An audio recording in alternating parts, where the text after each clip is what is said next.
Ishi, one of the best players in the world, going down on the backside. Brilliantly done, and Hacksport picking up another one on the impact fixie, fragging his way into the top, but wasn't able to close it out. Tux now, on the other hand, was a one-man wrecking crew here. Just watch him going to work on the backside of the storm and putting the combat shotgun to work. I mean, for me, you can tell he's got adjustments there with how Tux is just lasering people. And then that shot was so good, catching Nipsey in shadow form as he dropped down around the side, and he wasn't done yet. Again, we've talked about the power position that is the high ground when you're able to work from top down, close the bottom of the store, and Tux and Vorin just close out here, making sure he's phased through the floor to get Edwin. Now, we've seen a duo trying to qualify. Here's a duo who has already qualified and are potentially one of the best in the world for this part of the competition. Now, got the trade off there. Shinken gets the revive onto Stompy. He's sitting currently at 4 elims. They're on 6 right now, but let's start counting, because Stompy is going to go to absolute work, and this is just catching people in rotations and being aware. The quick double right away pushes them up to 8, and that was Melside too on the backside of it. Now they're up to 11 because Shinken was able to go to work, but the revive on Stompy ends up being the difference because he's able to push through. Finds Mashus right there, now up to 12 as a duo. You will see Shinken go down on the backside there, so Stompy is just going to continue being a one-man wrecking crew on the tarp, up to 13 as a duo. Heavy snipes his way in, doesn't slow down, and continues pushing the pace, picks it up there, but unfortunately wasn't able to close out for the victory route. Stompy putting on a clinic, showing why he's able to contest for the very top. Now, as we talked about, the queues are closed, but we're not done yet. We want to see those final matches and what's left, Books. For sure. Now, interestingly enough, I had the opportunity to speak with Stompy the other day. You know, we exchanged a little bit of back and forth about how he's feeling for World Cup. Him and Shinken are practicing 12 hours a day. They are going into this hard, and from what we've seen, it certainly shows. But you know what? I can't wait to get into more games. Zeke and Bala, let's hear from you. Pookie just flexing all over us right now, talking about how she's talking with Shinken and Stompy. That's cool. I also talk to players. No, it's not, Pookie. Don't cry on us now, but... It's already cried 6 times. That's a 6. All right, Fortnite fam, we are back. And we're tuning in with Pyro and Destiny's Jesus right here. Destiny's Jesus is definitely somebody that's been on a lot of people's radar because, you know, we all learn from this guy. Everybody's watching his videos because every single day it feels like he's coming out with a new technique on how to box fight or how to build fight. His partner Pyro right now, they're slightly split. We'll see if they're going to be able to find any picks on the way in. Do find Wolfie. That's not the Wolfies that we saw from the other game. So just to keep that in mind right here. Different Wolfies. So let's reiterate. We did not look at standings. But we know like 77 points is the highest we've seen at this point, right? So for Pyro and Destiny's Jesus, especially with maybe the last few games, they've got to make some really big things happening. Right now, Pyro is saying, don't even worry, fam. We've got you. We're going to pick up eliminations left and right. They've also hit the first round of placement points. This is going to be super, super beneficial for them. Yeah, and when I said they were split, I didn't actually realize that they're not even split at all. They just kind of have 2 different angles here that they're approaching. Finding picks right here. Destiny Jesus looking down that south side and Pyro looking over towards the east. And finding those eliminations, not only does he have those, but he's feeling comfortable because he's finding those picks, getting the siphon, all that. They're getting themselves healthy, but he has 2 rip-to-goes as well in the inventory as Carnage is to go for heavy snipe. Oh, that is why you kind of need to make sure that you're not going into these situations, these end games, with low white HP, with low health, because if you don't have any bandages or anything like that, you're not going to be able to recover that without siphon, right? And if somebody is carrying, by chance, some stink bombs, and they realize, hey, I can go ahead and throw this on this box and get 2 people ticking down at the same time, that's value from that stink bomb, and also finding elimination because he was low, too low to even survive even a tick from it. And I mean, they made it very known that what they were trying to do, right? The first heavy snipe came in and blew the wall out.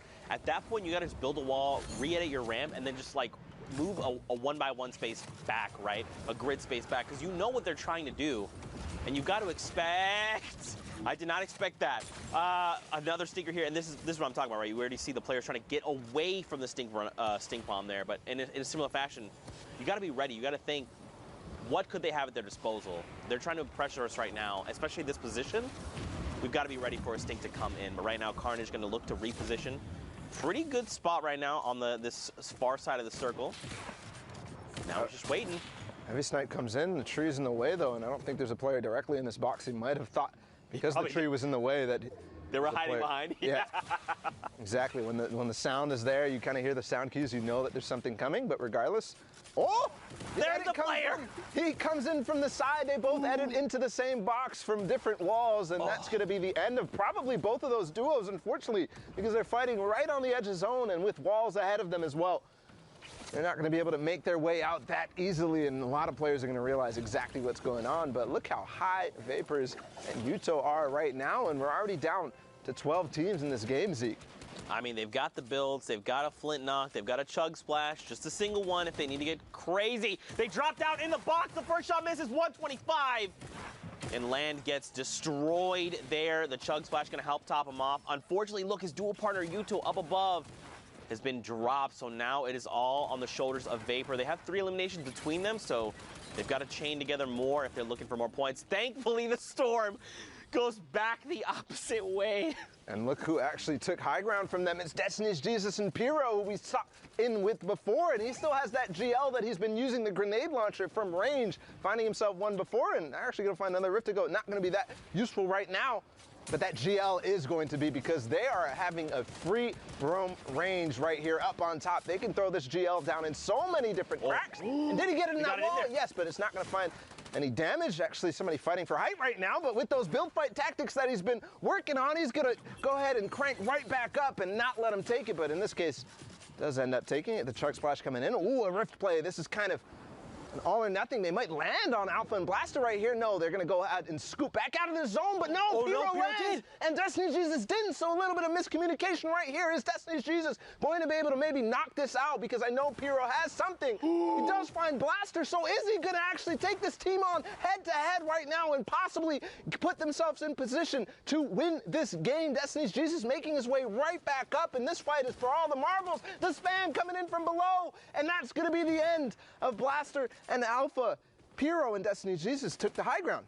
This is so huge. All he had to do was buy the time for the Siphon to come through, and that's exactly what he did. Look, Alpha dropped all the way down. He was like, look, you know what? That entire fight is lost. And now Destiny's Jesus and Pyro can rejoin. Down below, Pablo is going toe-to-toe with Alpha. And look at this, Suicide Mark as well. He gets traded out. And now Pablo is in a 1v2. I think actually Destiny Jesus just knocked a few GLs down there, but he falls to his elimination right there. He gets knocked, and right now Pyro's making the slow climb down. It's now a 1v1 as Alpha goes down, but Pyro takes out Vapor, and the Victory Royale puts them at 63 points to win that game. Man, so don't forget, we've seen quite a bit of points.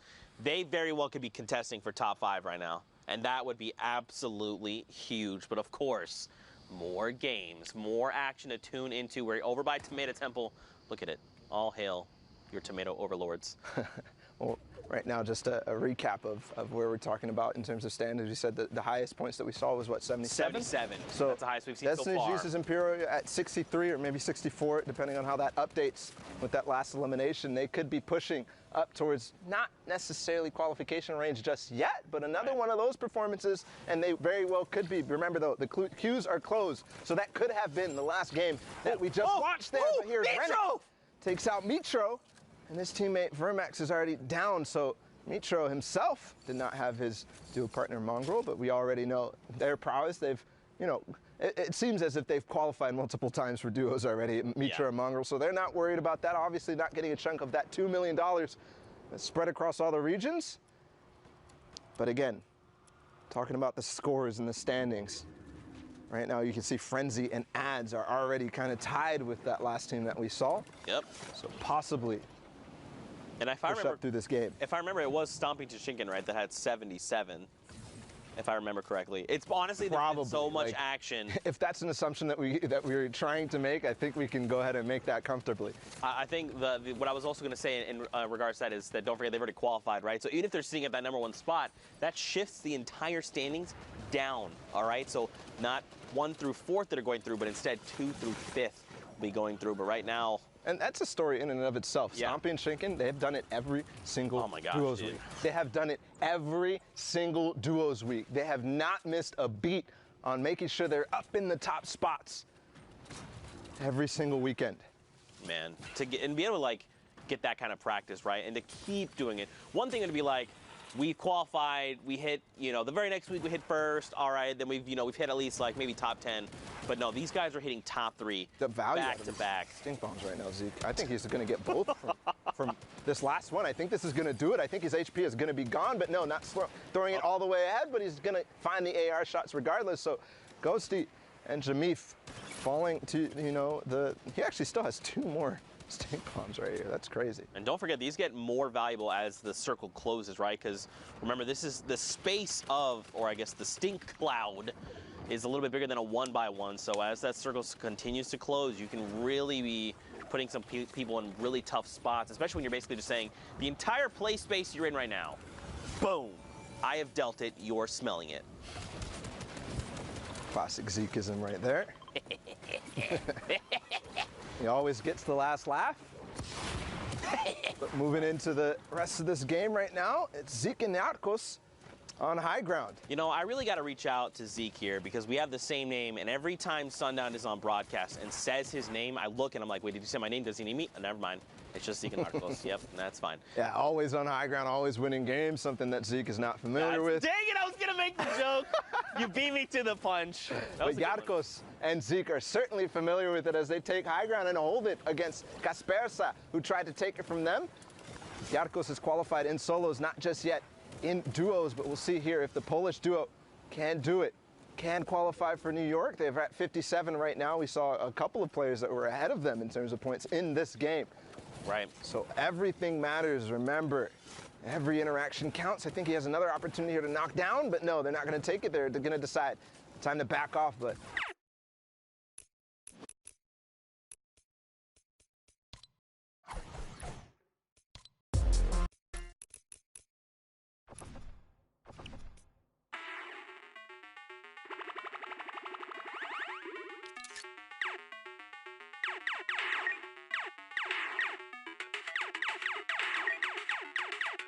the zone, because that player takes advantage of the, distraction that he had up on high ground and knocks him out from below. No, it's Frenzy and Ads that I was just kind of referencing in terms of their points. 66, they take the high ground. Look at this, 67 points now. They're trying. Now, don't forget, we saw, again, 77 is the highest we've seen so far. They're 10 points in striking distance. And that's if that duo was in the number 1 spot. So you've got to think, again, these guys are contesting for top 5. We've seen teams literally sit here and trade places. And if they hit top 2 teams, huge. Let's dream Boston and Sky are in this game, ball. That is huge. And they're at 77 as well. We'll see and update their score. So just like we're talking about 77 is that point to beat. Right now, they're going to find another. The co-sign comes in. It's Takeoffs again who goes down, and his teammate Andretta falls to Tux, who is with Borwin. We saw them win the game earlier. And look, dude, they jump up to 81 points. They hit the top 15. Those first 3 points are so crucial. And look, they're just waiting it out, right? This lobby is going to continue to thin itself out. Zeke, my boy, unfortunately gets picked up, and another round of placements. 83, Bala. 83. They could very well clutch this up and just be the point leaders. This could be it. Skite and Vato could finally, after 10 weeks of trying, after 4 duos competitions, all those weekends finally paying off, possibly here for Skite and Vato. We've seen this exact situation play out in that game that they got all the way towards the top 5 last time with a lot of eliminations racking up as well. They're playing slow, and they're making sure that they're going to get that ticket to New York. And if you watch in the top left, Vato, unfortunately, he gets traded out. He's gone down, and he gets picked up by FaZe Vorwin. And right before that, I was going to say Mongrel gets picked up. Skype's dropped down to 18 HP. In his mind, he's probably thinking, this is his moment to shine in the sun, down to 8 HP. He has to make something happen. Even just hitting top 5 would make the difference right now, Bala. And I don't even think all these builds are his. You can see as soon as he got into the next box, he frantically makes... No! But it's Tux who took out Vato earlier. He uses the stink bomb at the opportune moment and takes out a few more. That's 7 eliminations total. Vorwin's still up, though, so he still has an opportunity to make this work. Oh man, eliminated 6 there, just on the cusp, but it's okay. Again, that's now the highest point value we've seen. Even evade ads, look at this, 75 points right now. These numbers are getting out of control. Vorman down on the lowest ground, he's gonna be dropped. Got to break through metal though. He's gotta find Sensei, look up. He's gotta get Sensei, he's gonna drop down in front. No! He does not get the trade out. Ads right now has the health advantage. Frenzy and Sensei, look at them both. They're so hurt that the Storm is continuing to tick them out, and it is not enough. It's Ads and Frenzy get the victory royale. Man, Zeke, we're 79 points. I can't and do that this. could be 80 because I know that elimination counter is slow to update towards the end of these replays. It could be enough, and that could even be possibly their last game, or they could have gotten one more in before these queues. I mean, Zeke, this is coming straight down to the wire here in Europe. Oh my goodness, man. Of course it would be like this for the final week. It's been like this every, periodically we've seen moments like this where we've seen players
Sì, sì, sì. Primo game arena. Insieme? Minchia. Beh, guarda che se facciamo ancora insieme la World Cup. Con me concentrato così. Te l'ho detto, Vez. Mi hai paccato. Minchia, infatti la World Cup la facciamo ancora qui.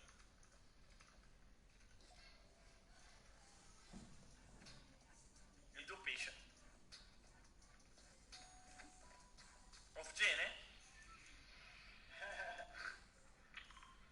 Off Genex. Andiamo lì.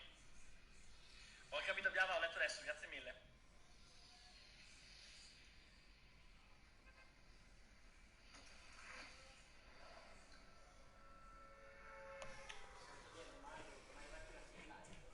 Sì. Sono a letto una mattina.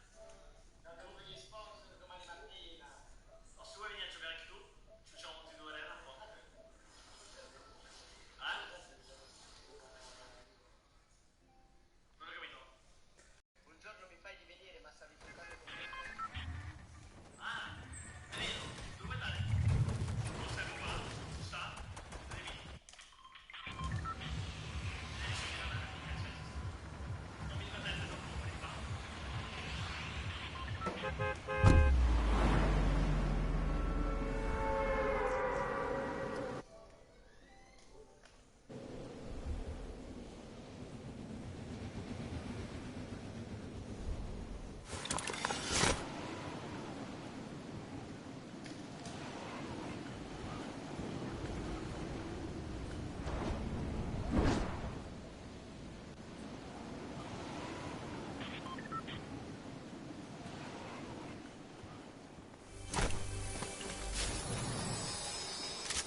Fortnite fam. Did I beat you in rock, paper, scissors? Hashtag Fortnite World Cup. I probably did because I'm really good at it. It's the only thing I'm good at ever. But, guys, we are knee deep in the World Cup finals. Qualifier here for duos. It has been unbelievable. The European action has not disappointed. But, of course, we're getting ready to hop into more games. Now, what we're going to do is we're going to take a look at Oceania replays because don't forget Oceania and Asia happened overnight. So we're going to also look at Asia replays as well. I guess I should have said both. And then we're going to take a live look into Brazil, see how things are going for them. I need 2 casters on deck. Let's get Pookie Face. Let's get Sundown. Let's get into these games. Thank you so much, Zeke. I'm joined here by the amazing Pookie Face, who has a great talent at ignoring high fives. Oh, my goodness. Wow, she literally looked right at the camera and then right at me. But as Zeke just said, Oceania and Asia wrapped up last night. I stayed up and watched some of the games. I know most people didn't, but they were incredible. The last spots were there, and let's hop in, give these guys a little coverage, and celebrate just how awesome at Fortnite they are. Now, a fun fact about both these guys, 7 matches played total. That was all they ended up running through. So they were able to get the maximum amount of points through each one of them, not needing all 10. And as we talked about with the Breakaway Esports duo of Serpent and Hype, averaging a placement of 2.67 across those 7 games. That is ridiculous. That is extremely high. Do you know what other teams are sitting at in terms of averages like that? I mean, you really don't typically will see placements like that in a 10-game run. Like in overall, like we've seen people being those consistent in like over the course of 10 games. Right. But like in that spree, I think the closest we've seen is the Twins out of Oshi when they were playing more placement based and less aggro. I think they had one of the weeks up there where they were nearing 4, but sub 3 that's really, really, really good. Yeah, it's definitely pretty incredible, like you said. And we see Hype just get the elimination on Pendragon, LOL there, just utilizing his edits there to quickly peek out, make sure that he's not leaving himself too exposed. Take a look at his partner, Serpent, who has got his own agenda of what he's doing over here. Looks like he's doing the same thing, but on the opposite side. So these guys just applying pressure all over the map. Yeah, and one thing to note, it is a much sparser circle when you're in those very late games in terms of Oceania. Some players opting to play aggro, trying to get their games out there, will just go full send and try and burn through a couple towards the end to get into another one. But if you have good game management or the ability to just play consistently and ride it out, you can play this game all the way to conclusion and maybe snag what might be a slightly easier victory route for you if you're playing passive and defensive, which Serpent and Hype seem to have been doing so here with, I want to say, only 6 elims, but in comparison to the rest of the lobby, it's not a ton. It's good. No, for sure. And to your point, kind of what you said about knowing, where your opponents are. Let's keep in mind that there's only 12 players left on this map right now, and only 7 duos remain. Make that 11 and 6. I spoke way too soon. Serpent secures another elimination there on Bray. But in terms of final circles, Sundown, this is not something that we see very often in these late games. No, and it makes for interesting play because people can be more calculated, but normally you don't get as much room to operate. So now all of a sudden, Zank being in this 1-by-1 by himself, if certain Hype want to go pinch him, they absolutely will. They know this is a 2v1. They know there's no one else here, but Zank is now trying to get whatever opportunity he can to free up shots, knowing that the next elim that goes down is the top 5, and every single point matters, even if not for qualification, then for the prize money, with the prize pool being doubled in weeks 9 and 10. Yeah, and Zank making that quick decision to just use the launch pad, kind of get out of there. He saw that there were players rushing at him, decided to go up, get the high ground, which does end up working out for him because he lays down a 35 and a 71 shot on opponents down below. Breaks a baller, which is going to be bad news for that player. He isn't going to have that additional protection anymore. But he is just trying to fire shots, methodically go through and see if he can actually get any kind of knocks or eliminations here to get that siphon, because he doesn't actually have any kind of healing. And he does take out Jimmy, so that is certainly going to help him for any kind of future eliminations or any kind of engagements here. Yeah, and it got him into the top 5, and Goobaz actually ended up going down as well. So just getting the tags on the end of the storm as rotation does go up the mountain. The verticality being the difference there. Elimination does go over. That was the knock we had just talked about. While Replace goes through, he edits down, has nothing to catch himself, but luckily was on the edge of it. But Hype is relentless on the high ground, and now they're going to start working the top down. When we started on board with them, they had 4 elims, now worked it all the way up to 8. There is 9 and 10, and they're looking to close this match out, and this is where every point matters. Getting the wall replaced and Slaya goes down. Well done from Hype and Serpent. 11 elims in the victory royale. Well done from them indeed. Now, unfortunate to see Slayo go down. I know that he is a favorite from a lot of people, but you know what? Second place, not too bad, Sundown. No, it was a good effort, but like you said, once kind of those two get rolling, when they have the momentum, they are able to just run with it. We've seen it before in the semifinals, and when they finally converted it over, sometimes that's all it takes. If you're able to put the pieces together on the right day in the finals, that's what ends up mattering. Now we're on board here with Surf Junkie and Evanix. And take a look at their loadout. They have right now 2 Rift to Goes, 2 Shadow Bombs. I'd be interested to see if they've split the Shadow Bombs. Duos will typically do that, you know, give 2 and 2 so each partner has some kind of mobility in their inventory. They do only take up 1 slot, and you can carry a whole bunch of them. So we've seen time and time again players utilizing those to make rotations, make sure they're safe heading into the next zone, and they are going to actually opt to Rift out there so that they can make that early rotation. They did have quite a long way to go, but they are going to look to see if they can possibly sneak on some high ground here.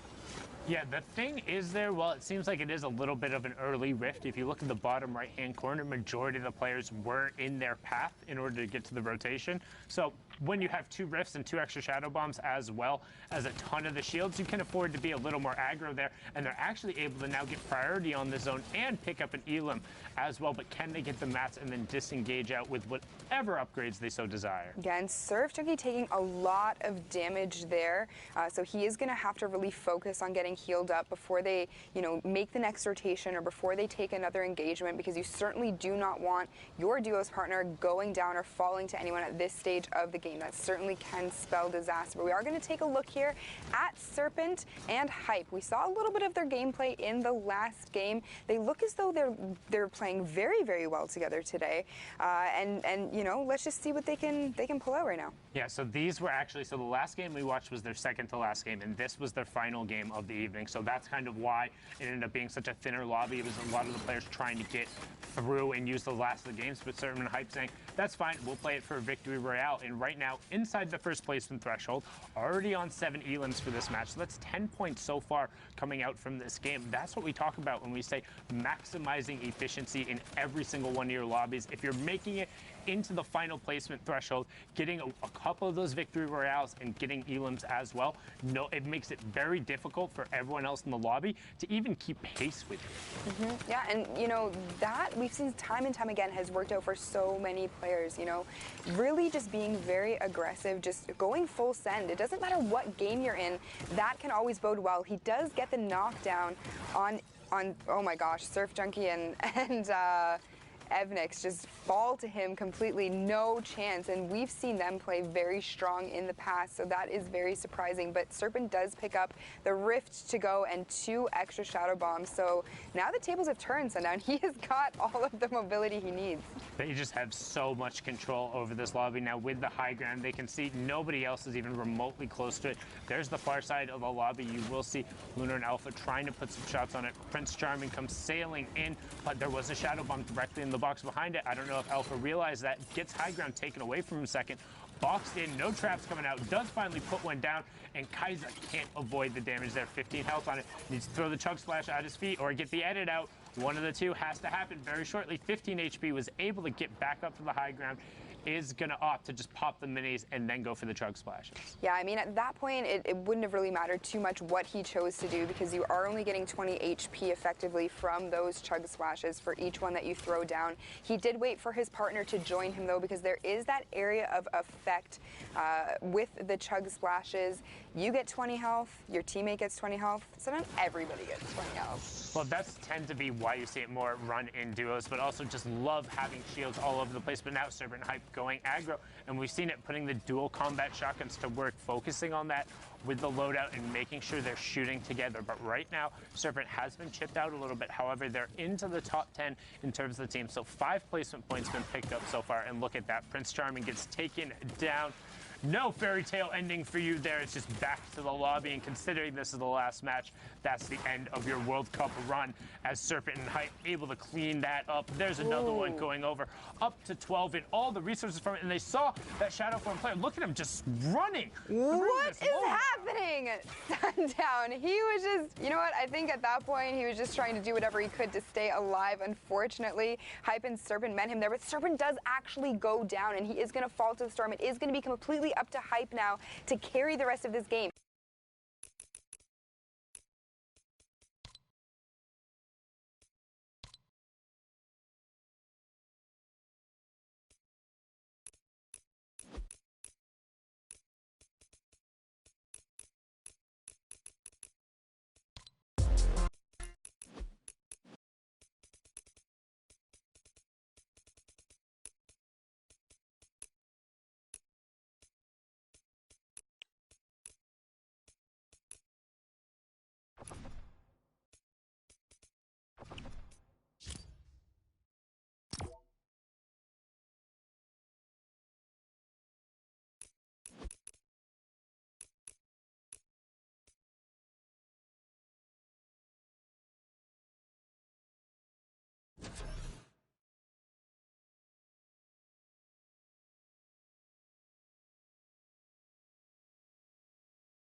absolute favorite. This is what I have come here to see today. Give me the snipe shots all day, Cam. Oh, it's both the best and the worst feeling. Like, yes, it feels great when you get it, but at the same time, when you're just rotating around, you're hanging out in your box, and you feel like, hey, maybe I got my one layer, I can peek on a side, then all of a sudden, boom, boom. Or like you're jumping all the way around your 360, you're checking your side, and you just get your face ripped off, and you know, it feels awful. And even sometimes you're launch padding going through and somebody hits that shot, that feels great for them. The player who jump padded over, not so much. But King and X-Zone trying to make the plays. King actually recently getting signed to that 9Z team going over. Originally was King, I will not lose, has qualified for the solos portion. The young Argentinian doing everything he can to reach it in the duo side. Him and X-Zone have been so close. Taking a few shots there, having them pay off. Still sitting on high ground, though, with the heavy sniper. Come on, King, give us another snipe shot, dude. But you see him here just looking for any kind of players that were trying to come out of the zone there and get to safety. He's not going to let it happen. He's saying, you know what? I'm king of the high ground here. I'm going to gatekeep you all day. Yes, he's going to look towards the outside there. Not going to acknowledge the pun. It was a pretty good one. I'll give you that. As Lucky Boy and Luco Boy over on the side here. 7 elims as we're closing in on the first placement.